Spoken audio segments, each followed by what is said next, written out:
তো নির্বাচনকে সামনে রেখে আপনি আমার গালাগালি করে, আমি আপনাকে গালাগালি করে, আপনার সাথে আমার মুখ দেখা দেখি বন্ধ করে কোনো লাভ আছে বলেন? আপনি একটা রাজনৈতিক দলে বিশ্বাস করতে পারেন, আমি একটা রাজনৈতিক দলে বিশ্বাস করতে পারি, পারে কিনা? এটা কি কোনো অস্বাভাবিক কিছু? এই রাজনৈতিক ভিন্নতা থাকলেও আমাদের প্রতিবেশীর হকটা আমাকে পালন করতে হবে। বোঝা গেছে? আমি এই কারণে আপনার কাছে এই বিষয়টা বললাম। ধরেন আপনি একটা রাজনৈতিক দলে বিশ্বাস করেন, আমি একটা করি, কিন্তু এটা যেন আমাদের প্রতিবেশী সম্পর্কের মধ্যে কখনোই বাধা হয়ে না দাঁড়ায়। এটা নিয়ে কখনো ঝগড়াঝাটি করা যাবে না। আমি আপনাদেরকে, আপনারা আমাদের গ্রামের মানুষ, আপনারা আমার উপজেলার মানুষ, আমার এলাকার মানুষ, আমি আপনাদেরকে সতর্ক করে দিতে আসছি। অর্থাৎ এই যে সামনে যত যাবে দেখা যাবে আপনাদেরকে উস্কানি দিতে পারে, আপনাদেরকে বিভিন্ন ভাবে ঝগড়া লাগাইতে পারে। ধরেন নেতারা কিন্তু ঢাকায় গিয়ে ভালো সম্পর্ক থাকবে, আত্মীয়তা করবে, বিয়ে শাদীতে যাবে, ওই বিয়েতে কর্মীরা দাওয়াতও পায় না। নেতার মেয়ের বিয়েতে, ছেলের বিয়েতে কর্মীরা দাওয়াতও পায় না। নেতার বিয়েতেও আরেক দলের নেতাই দাওয়াত পায়। এটা কিন্তু বাস্তবতা। কিন্তু দেখা যায় এলাকার মধ্যে কর্মীরা মারামারি লাগে, মুখ দেখা দেখে বন্ধ হয়ে যায় না?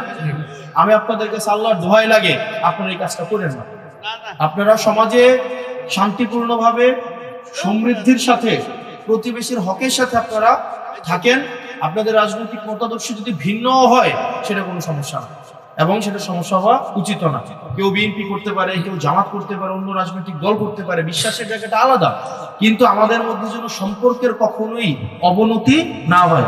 সামনে নির্বাচনকে সামনে রেখে যে যে ইয়া হোক সে তার মতো করে কাজ করবে, কিন্তু আপনারা এটা নিশ্চিত করবেন আমরা আপনার যে অন্য রাজনৈতিক দলেরও যদি কেউ হয়ে থাকে তাকে আমরা সালাম দেব, তার খোঁজ খবর আমরা আগে নেব, সে দাওয়াত দিলে আমরা গ্রহণ করব, তাকে আগে গিয়ে আমরা প্রয়োজনে দাওয়াত দেব, সে অসুস্থ হলে তার বাড়িতে আমরা দেখতে যাব, এবং তার জন্য সবসময় আমরা সুপরামর্শ দিয়ে আমরা সহায়তা করব কিনা?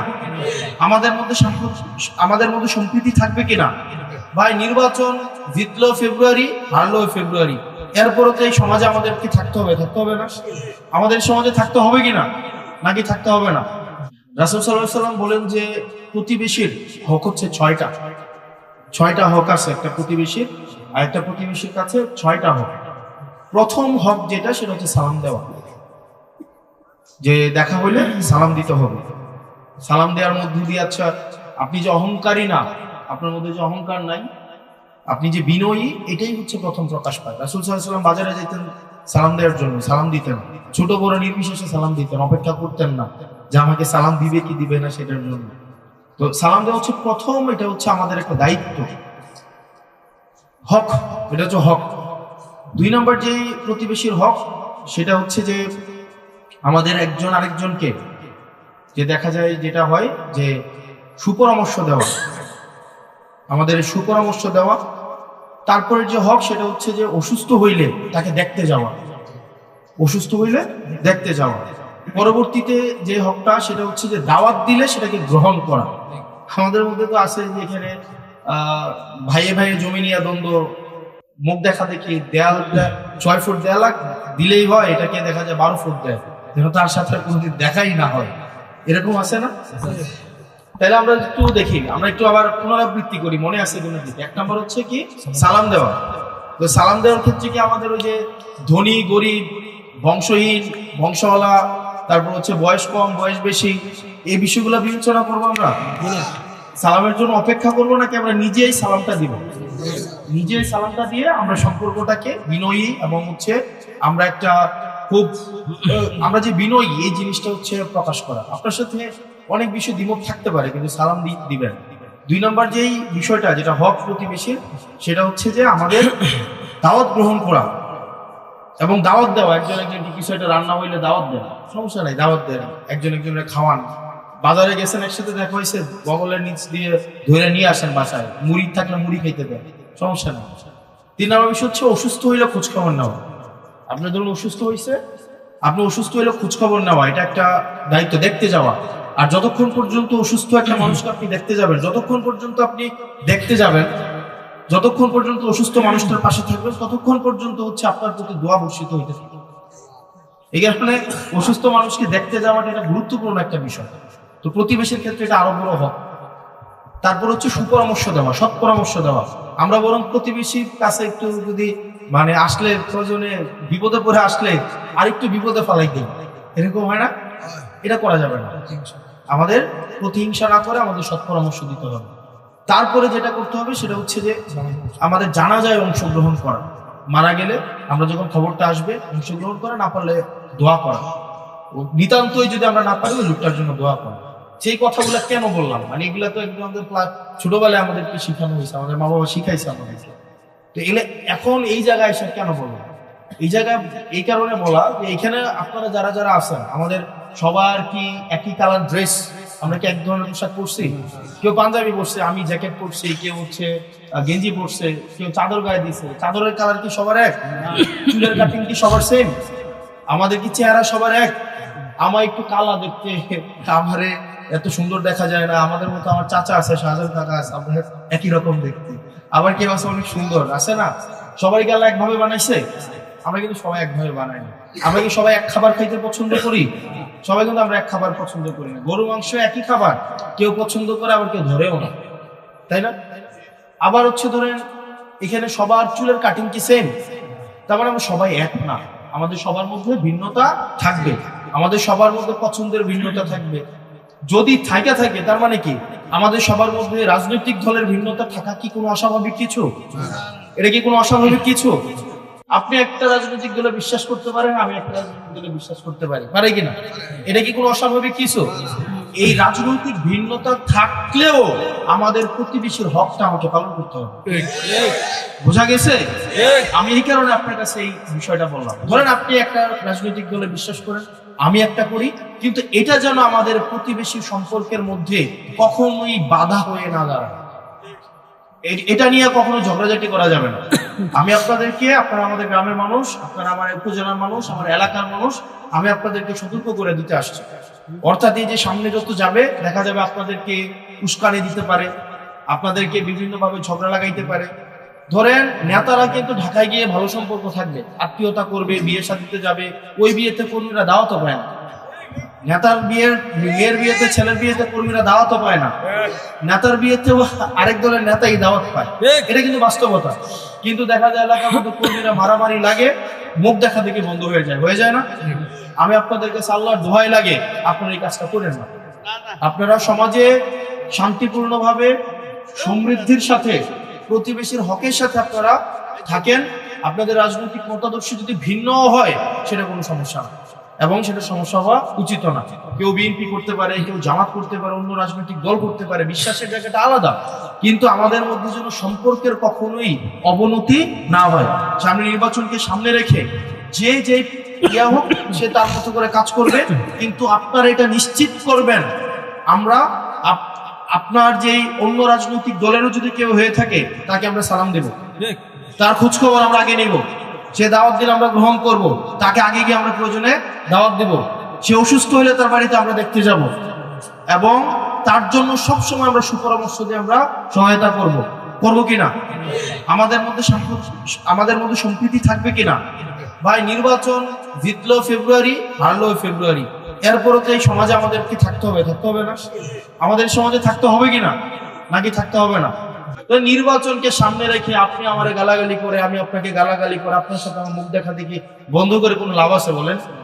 আমরা নির্বাচনের পরেও যেন সবাই একসাথে আমরা থাকতে পারি, নাকি নির্বাচনের পরে আমরা যারা 500 ভোটও পাবো না আমাদেরকে উপজেলা থেকে বের করে দিবে? এরকম কি কোনো আছে? রাসূল সাল্লাল্লাহু আলাইহি ওয়াসাল্লাম মাত্র 313 জন নিয়ে কি শুধু ট্যাকটিক্স, হিকমত উনি ইতিমধ্যে বর্ণনা করেছেন। হিকমত এবং ধৈর্য রাসূল কোরআনেই আছে। কোরআনে আছে না সূরা বাকারার মধ্যে যে আল্লাহ আপনাকে পরীক্ষা করবে। কি দিয়ে পরীক্ষা করবে? আল্লাহ পরীক্ষা করবে সন্তানের ক্ষতি দিয়ে পরীক্ষা করবে, ফসলের ক্ষতি দিয়ে আল্লাহ আপনাকে পরীক্ষা করবে, আপনাকে এই রিজিকের সংকীর্ণতা দিয়ে আপনাকে পরীক্ষা করবে। কিন্তু এই পরীক্ষার জয়ী হওয়ার আল্লাহ সমাধানও দিয়ে দিছে। পরের আয়াতে সমাধান দিছি কি? এই পরীক্ষায় জয়ী হওয়ার জন্য দুইটা সমাধান আছে, একটা হচ্ছে ধৈর্য আর একটা হচ্ছে কি সালাত।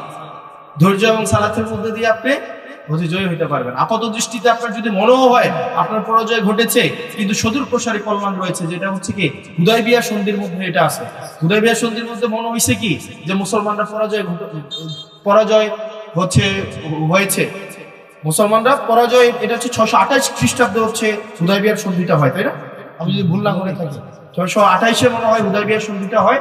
আপাত দৃষ্টিতে মনে হয়েছে যে হুদায়বিয়ার সন্ধিতে মুসলমানদের পরাজয় ঘটেছে, কিন্তু সামগ্রিকভাবে এই হুদাইবিয়ার সন্ধির মধ্য দিয়েই মুসলমানদের যে সারা বিশ্বব্যাপী যে জয়রথ শুরু হয়েছে, এই হুদাইবিয়ার সন্ধির মধ্যেই সেটার সূচনা হয়েছে। তো যাই হোক, আমাদের দিন শেষে আমাদের সমাজে আমরা একসাথে থাকতে হবে। আমরা কখনোই প্রতিহিংসা ছড়াবো না, আমরা কখনোই কোনো হিংসা ছড়াবো না, আমরা কখনোই আরেকজনের প্রতি আমরা যেন ভীতিকর কোনো পরিবেশ পরিস্থিতি তৈরি না হয়, আমরা সেই জিনিসটা আমরা নিশ্চিত করবো। আমরা প্রয়োজনে ছোট হব, আমরা প্রয়োজনে কেউ যদি আমাদেরকে কোনো কিছু, যে কেউ হইতে পারে, আমাদেরকে ভয় দেখায়, প্রয়োজনে আমরা বিনয়ী হব। আমাদের সবচেয়ে বড় অস্ত্রটা হবে আমাদের বিনয়, আমাদের সবচেয়ে বড় অস্ত্র হবে আমাদের বিনয়। খালিদ বিন ওয়ালিদ মুসলমানদের বিরুদ্ধে যুদ্ধ করে নাই? করছে কিনা আপনারা কি জানেন? মুসলমানদের বিরুদ্ধে যুদ্ধ করছে, বদরের যুদ্ধ করছে। উহুদের সময় খালিদ বিন ওয়ালিদের একক নেতৃত্বে মুসলমানদের মোটামুটি হারাই দিছে না? উহুদের যুদ্ধে তো হারছে, মুসলমান তো হারছে এটাতে। খালিদ বিন ওয়ালিদ কাফিরদের পক্ষ হয়ে মুসলমানদেরকে ওখানে হারাইছে, কিন্তু এর পরের যুদ্ধে আবার খালিদ বিন ওয়ালিদরা মুসলমানদের পক্ষে আবার আসে নাই? আসছে কিনা? এবং খালিদ বিন ওয়ালিদ একদম স্পেন পর্যন্ত হচ্ছে মুসলমানদের আমাদের পক্ষ হয়ে উনি স্পেন পর্যন্ত ওনার জয়রথ নিয়ে গিয়েছে। সেজন্য মনে রাখবেন, সোসাইটিতে কেউ আপনার পার্মানেন্ট শত্রু না, সমাজে কেউ আপনার পার্মানেন্ট শত্রু না। সবার প্রতি আন্তরিকতার সম্পর্ক রাখবেন, যাতে করে দিন শেষে যে যেই মতের বিশ্বাসী আমরা হই না কেন, যাতে করে আমরা যেন ঐক্যবদ্ধ ভাবে আমার জানাজায় আপনি অংশগ্রহণ করে যেন দিল খোলা ভাবে আপনি আমার জন্য দোয়া করতে পারেন। আমাদের সম্পর্কটা তেমন ভাবে হওয়া উচিত নাকি এমন ভাবে হওয়া উচিত কিনা বলেন? আল্লাহ যেন আমাদের সবাইকে কল্যাণ দেয়, আল্লাহ যেন সবাইকে আমাদের হেদায়েতের পথে রাখে, হালালের পথে রাখে, সত্যের পথে রাখে, ইমানের পথে রাখে, বিনয়ের পথে রাখে। নিরহংকার যেন আল্লাহ আমাদেরকে বানায়, কারণ নিরহংকার হচ্ছে একজন মুমিনের আব্রু, এটা মুমিনের হচ্ছে পোশাক, এটা মুমিনের হচ্ছে কি চাদর। আল্লাহ যেন আমাদেরকে নিরহংকারী বানায়, আল্লাহ যেন আমাদেরকে কখনোই মনের মধ্যে অহংকারের দূরতম কোনো সম্পর্ক যেন না রাখে। আমরা সবাই সবার জন্য দোয়া করব, নিজের জন্য দোয়া কবুলের আরেকটা শর্তই হচ্ছে কি আরেকজনের জন্য দোয়া করা। আমরা দোয়ার ক্ষেত্রে কোনো সময় আমরা কার্পণ্যতা দেখাবো না। আরেকজনের জন্য দোয়া করলে সেই দোয়াটা নিজের জন্যই কবুল হয়। আল্লাহ আমাদের সবাইকে সামগ্রিকভাবে কল্যাণ দান করুক।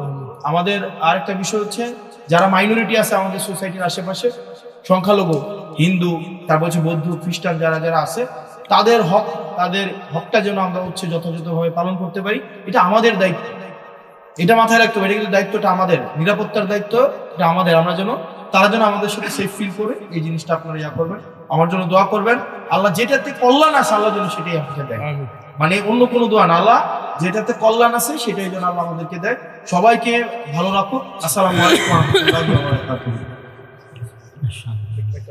বসুন, আমরা দোয়া করে যাবো ইনশাআল্লাহ, দোয়া করে যাবো। বসুন। اللهم صل على محمد وعلى آل محمد كما صليت على إبراهيم إنك حميد مجيد. এই দোয়া শেষ, বসুন। اللهم آمين. ربنا ظلمنا أنفسنا وإن لم تغفر لنا وترحمنا لنكونن من الخاسرين. রব্বুল আলামিন, আল্লাহ গভীর রাত হয়ে গেছে, নজুলে রহমতের দ্বার প্রান্তে চলে আসছি। রব্বুল আলামিন, আল্লাহ আপনার কুদরতি নজর দিয়া তাকান। সাদা দাড়িওয়ালা মুরব্বীরা হাত বাড়াইছে, হাজী সাহেবরা হাত বাড়াইছে, ছোট মাসুম বাচ্চারা হাত বাড়াইছে। আল্লাহ, বিশেষ করে জাতির শ্রেষ্ঠ সন্তান হযরত উলামায়ে কেরাম হাত বাড়াইছে। পর্দার আড়ালে আমার মা বোনেরা হাত বাড়াইছে। আমি মুসাফির হালতে আপনার দরবারে আপনার বন্দাদের সঙ্গে হাত বাড়াইলাম। মেহেরবানি করে আমাদের জীবনের সগীরা কবিরা ইচ্ছা অনিচ্ছা দেখাইয়া না দেখাইয়া অঙ্গ পতঙ্গর দ্বারা যত গুনাহ করছি, মেহেরবানি করে জিন্দেগির গুনাহ উপরে লজ্জিত মাফ করে দেন। বাকি জিন্দেগি ইহদিনাস সিরাতাল মুস্তাকিম, সঠিক সরল রাস্তার উপরে চলার তৌফিক দেন। যেমনে চললে আপনি খুশি ওইভাবে চলার তৌফিক দেন। চলার পথে শয়তানের ওয়াসওয়াসা থেকে হেফাজত করেন। আল্লাহ, মানুষ শয়তান থেকে আমাদেরকে হেফাজত করেন। আল্লাহ, জিন শয়তান থেকে হেফাজত করেন। রব্বুল আলামিন, আমরা যারা হাত বাড়াইলাম এই মজলিসে আজকে আরামের ঘুম হারাম করে নরমাল বিছানাতে বসে কোরআনের কথা যারা শুনছিল, আল্লাহ বড় আশা লইয়া মাহফিলে আসছে, খালি হাতে ফিরাইয়া দিয়েন না। জিন্দেগির গুনাহ মাফ করে নিষ্পাপ বানাইয়া বাড়ির দিকে পৌঁছায়া দেন। আল্লাহ, এই মজলিসে অনেকেরই মা নাই, বাবা নাই, দাদা নাই, দাদি নাই, নানা নাই, নানি নাই, শ্বশুর নাই, আত্মীয় স্বজন কবরে চলে গেছে। আল্লাহ তাদের কবরের আযাব আপনি মাফ করে দেন রব্বুল আলামিন। আদম থেকে নিয়ে আজকে পর্যন্ত যত মুসলমান নরনারী কবরে শায়িত প্রত্যেকের রূহে আজকের সওয়াবের হাদিয়া পৌঁছায়া দেন। আমাদের পক্ষ থেকে লাখো কোটি দুরুদ এবং সালাম সোনার মদিনায় পৌঁছায়া দেন। আমাদের আব্বা আম্মা যারা বেঁচে আছে হায়াতে আমলে বরকত দেন। আল্লাহ আপনার দরবারে দরখাস্ত হলো মালিক, গোটা পৃথিবীতে আজকে মুসলমান লাঞ্ছিত অপমানিত, মেহেরবানি করে আমাদের মুসলমান মা বোনদেরকে হেফাজত করেন, ফিলিস্তিনের মা বোনদেরকে হেফাজত করেন, গাজাবাসীকে হেফাজত করেন, আল্লাহ কাশ্মীরের মুসলমানদেরকে হেফাজত করেন, আল্লাহ উইগুরের মুসলমানদেরকে হেফাজত করেন, আল্লাহ সুদানের মুসলমানদেরকে হেফাজত করেন, বাংলাদেশটাকে ষড়যন্ত্রের হাত থেকে হেফাজত করেন। আল্লাহ আমরা চাই মালিক আপনার গোলাম হয়ে থাকতে, মেহেরবানি করে বাকি জিন্দগিটা অহংকার মুক্ত জিন্দগি দান করেন, ইজ্জতের জিন্দগি দান করেন। আল্লাহ ইজ্জতের জিন্দগি দান করেন, বেজ্জতি জীবন থেকে আমাদেরকে আপনি হেফাজত করেন। শেষ দরখাস্ত আল্লাহ, যারা এই মাহফিলটা টাকা দিয়া পয়সা দিয়া বুদ্ধি দিয়া শ্রম দিয়া আল্লাহ যে যেমনে পারছে মাহফিলটার আয়োজন করছে, প্রত্যেকের খামাই রোজগারে বরকত বাড়ায়া দেন। আমাদের বিবি বাচ্চাগুলার নেককার দিনদার বানায়া দেন, করে রহমত বরকত দান করেন, বারবার জিয়ারতে মদিনা নসিব করে দেন। আল্লাহ শেষ দরখাস্ত, যা বললাম যা শুনলাম নবীজির জুতার ধুলার বরকতে দুয়ারে কবুল করেন। سبحان ربك رب العزة عما يصفون وسلام على المرسلين والحمد لله رب العالمين آمين آمين برحمتك يا أرحم الراحمين. السلام عليكم.